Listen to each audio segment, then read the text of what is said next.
ગોધાણીને બોલાવો તમે ક્યાં ગઈ બોલો એમને ઉભા રહ્યો ને સાહેબ ગોધાણી ઉપર આમને બે કેસ તો ફેર કરતા અઢી કલાક તમને ખાલી લોહી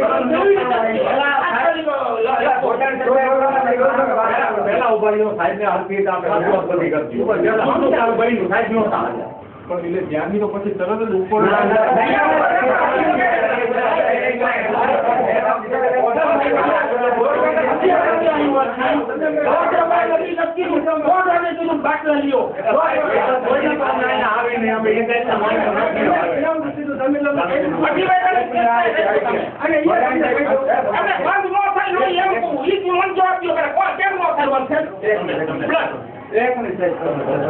મેં તમારા વાત કેટલા કરી સીરીયસ વસ્તુ તમે રાજકોટ લઈ જઈએ તરત તમને મેં ત્યારે ના તરત નથી કીધું તમે મને નોર્મલ તમે રાજકોટ આ ટ્રીટમેન્ટ